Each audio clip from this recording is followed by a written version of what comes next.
Welcome to Body in Balance Podcast.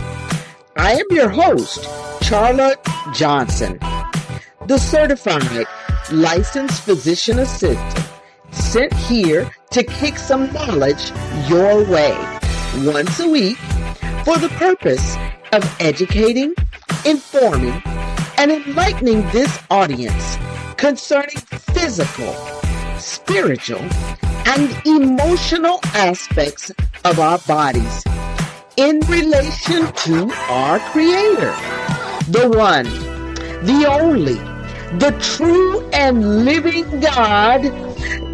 Yes, He is the King of Kings and the Lord of Lords.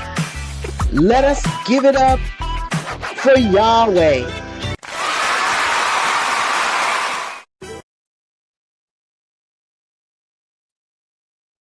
Hello. I'm excited once again for this Wednesday. This is Heart Month. This is Heart Month, and Friday is Valentine's Day. So I want to say happy Valentine's Day to all my listeners, all of you out there who are enjoying the knowledge that Body in Balance is kicking your way. And what we're going to be talking about is what you don't know can hurt you. Yes, you need to know what's lurking around in your body. And we're going to talk about that today. We're going to talk about matters of the heart. We're going to talk about the things that the heart can do, what it's supposed to do, what can hinder it.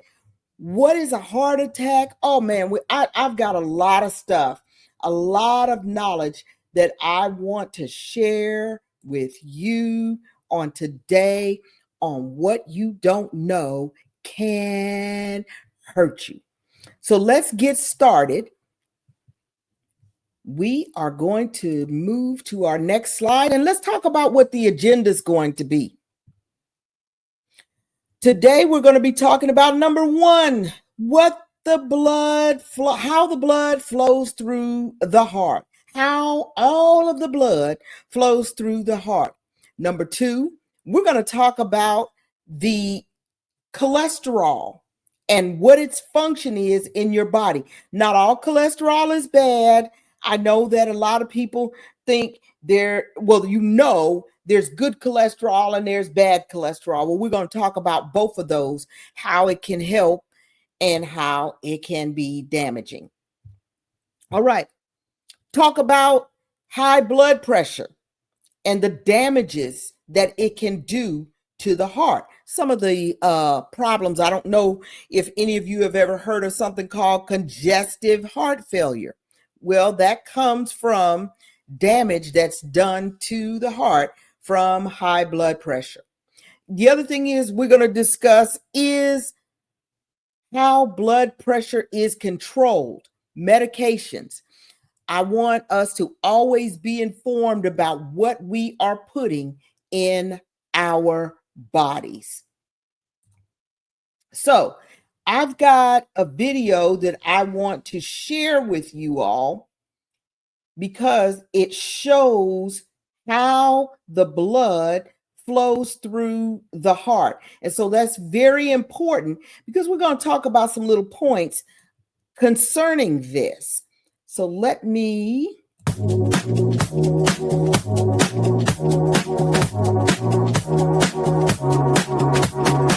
you started on our video.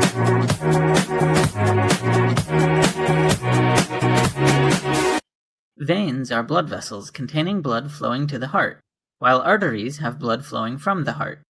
The blue is representative of blood vessels containing deoxygenated blood, while the red blood vessels have oxygenated blood fresh from the lungs. Now, let's follow the path of the blood through the heart. The superior vena cava receives blood from the head, neck, upper limbs, and chest. Meanwhile, the inferior vena cava receives blood from the trunk, viscera, and lower limbs. Both the superior and inferior vena cava end up in the right atrium, one of the 4 chambers of the heart. The heart not only has 4 chambers, it also has 4 valves. The purpose of the valves is to keep blood moving in the right direction and not flow backwards. Blood exits the right atrium through the tricuspid valve, so called because it has 3 flaps, and enters the right ventricle. The blood exits the right ventricle through the pulmonary valve and enters the pulmonary artery. Again, it is an artery because blood is flowing away from the heart, but it is blue because it lacks oxygen. The pulmonary artery then splits into the left and right pulmonary arteries, which go to each respective lung. In the lungs, gas exchange occurs. The blood discards carbon dioxide and picks up oxygen. Now, blood comes back from the lungs through the pulmonary veins, entering the left atrium. Next, the blood is pumped into the left ventricle through the mitral or bicuspid valve. Finally, the oxygenated blood leaves the left ventricle through the aortic semilunar valve, entering the aortic arch. The aorta, which is the largest of all the arteries, distributes the oxygenated blood to the rest of the body. The aortic arch has 3 major branches, which supply the head and arms with blood. Then the aorta curls downward behind the heart, forming the descending aorta, which descends through the chest and continues down through the abdomen. In the abdomen, the descending aorta splits to supply the pelvis and legs with blood.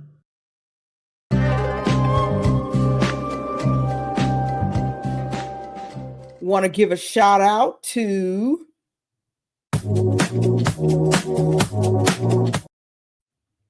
for Neuro Academy for helping us out today with that video and giving us, I tell you, I'm a licensed physician assistant, but I'm also a licensed missionary with the Church of God in Christ. And it's just overwhelming about the awesomeness of God and how he created our bodies. Let's talk a little bit about the heart. Now, this video just showed us how all the blood in the body goes through the heart. And most of you know that, but that is not what supplies our heart muscle. Our heart muscle is sustained by these blood vessels that are on the outside of the heart. The blue are the veins and the red are the arteries. If you look at this, what's facing us is the anterior part of the heart. Back where the blue looking pipe is in the back of the heart, that is the posterior portion of the heart. And then you see some vessels that come along the side between the anterior and the posterior. You see the lateral. And so the heart, you can have a heart attack anywhere in the anterior portion of your heart that is supplied by these blood vessels, in the posterior portion of your heart supplied by the vessels in the back, and on the lateral aspect of the heart.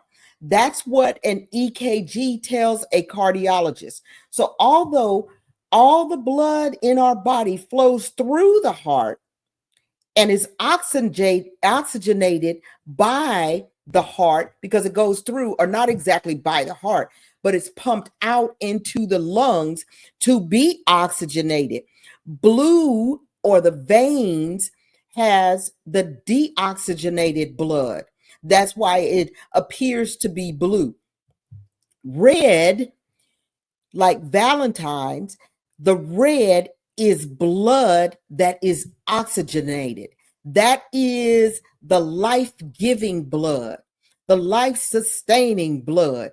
It is the blood. Oh, I feel something up in here. I know everybody doesn't understand that, but I did tell you I was from the churches of God in Christ. All right. So it says it is the vessels outside the heart that must not be blocked. If inside these vessels, so inside the vessel would be intraluminal. Intraluminal. Outside those vessels is called extraluminal. So whenever these vessels are closed off, then oxygen doesn't get to where it needs to be. So I don't want to go too far ahead, but we're going to talk about cholesterol. And the reason we want to talk about cholesterol is because that's something that tends to cause the vessels to be obstructed, So, in talking about cholesterol, it is a waxy type substance that's found in the blood. Your body needs cholesterol, so you can't just get rid of it because it's needed to help build healthy cells.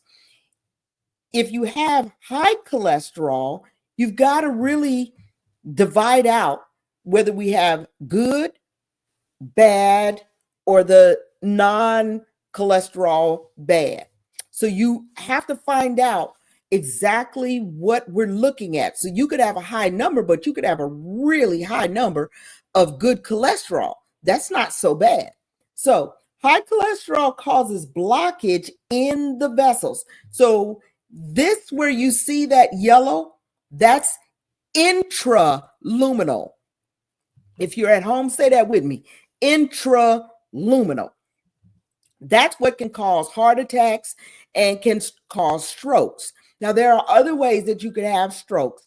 I know that there are a lot of intelligent people in my audience, and you may be medical, and there are hemorrhagic strokes, but we ain't talking about that. We're talking about obstructive intraluminal blockage in vessels that can cause you to have heart attacks or strokes.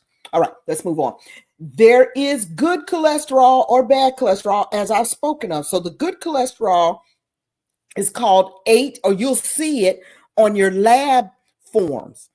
HDL, high density lipid. And then you have so the healthy HDL cholesterol is a protectant, to the heart against vessel obstruction. And so now we look at the LDL. In the LDL, that's what is obstructive and can cause problems. So let's talk about understanding normal cholesterol levels. This is where I was talking about in this chart. This is really good because it tells healthy levels of all the cholesterol by ages and by sex, whether it's male or female. Now, I'm talking about for young people. When you go and get your physicals, a lot of times with these insurance companies, they like to try to not do certain things. And so your doctor will try to only get the things that they think that you need. Doesn't matter. If you're 19 to 30 years old, you want to get a cholesterol check. You want to have your lipids, Lipid. You want your lipids checked. And they're going to talk about in the lipids, it will tell you whether it's good cholesterol or bad cholesterol. So you'll have a total cholesterol. Then you'll have that non-HDL, and you'll have the LDL, which is the bad cholesterol, and the HDL, which is the good cholesterol. All right. You want to know these numbers. So if it's less than 170 micrograms, that would be like your total. So does that mean it's bad? Well, who knows? So we need to distinguish out what's your LDL look like. It should be under 100. What does your HDL look like? 45 or more is good. The higher that number is, the better protectant or heart coverage you have. Now, men versus women, these numbers that you see here, if you are taking notes, you can take younger people can go ahead and take a picture and save that, and you can go back and Google and look up things and see what I'm talking about. Now, it is good to have the high HDL. It's not good to have the high LDL. It should be low. That's the way you have good protection. I have said that 4 times. So that means it's very important. When you get your labs back, your lipid panel, you want to be able to see those numbers. All righty. Let's talk about blood pressure. So how about it? High blood pressure is a problem. High blood pressure can also be referred to, you see it as HTN in some of your medical notes. You'll see it in HBP. Most time they have HTN. I use that initial in my notes when I write my medical notes for my patients. And it is when your blood pressure, that's the force, pow, the force, pow, in which that blood is pumping through the heart. How it's coming through those vessels. And if it's consistently high, it's a punch, a punch, a punch against those vessels. Now, that is how you can get that hemorrhagic, because if you punch enough, it can rupture that vessel. It thins out and it can rupture that vessel. That's how you can have hemorrhagic strokes. Okay. But we're not going to get into all of that. We're going to stay on point. We're talking about high blood pressure, and these are some of the numbers that can come up. Please make sure you can always come on the YouTube channel, go back, and you can stop. You can write down what you need. You can also be taking a picture, and you can get this and Google it. Now, we have 2 parts to your blood pressure. There's a top number and there's a bottom number. There's the top number, which is called your systole. That's when it comes outside the heart, when it pumps outside the heart. All that blood goes through the heart, like I showed you in the video, and then it gets pumped into the aorta. And you saw the skeleton with the vessels there and how it went. That pressure has to be high enough to pump that blood out of the heart and push it up to your brain and down to your little toe, to the little pinky toe. Yes, I said it. The pinky toe. All of that. If you don't have blood to your pinky toe, you'll lose your pinky toe. That's one of the things that if you get a lot of clots and things like that, that's one of the things that Deion Sanders is suffering with. And let's keep him in our prayers. I think he had another emergency with a clot, but we're going to move on for time's sake. So the first number, or the top number, is when the blood is pumping out of the heart. That's your systole, that top number. Your diastole is the bottom number. That is the filling of your heart, when your heart is filling. Now, you may not know how high your blood pressure is, but that's what can cause strokes and heart attacks when your pressure is too high. So if you start feeling lightheaded, I didn't know I had high blood pressure. And the first time that I went to it was like a pharmacy, and I was getting something else. It was some medication for something else.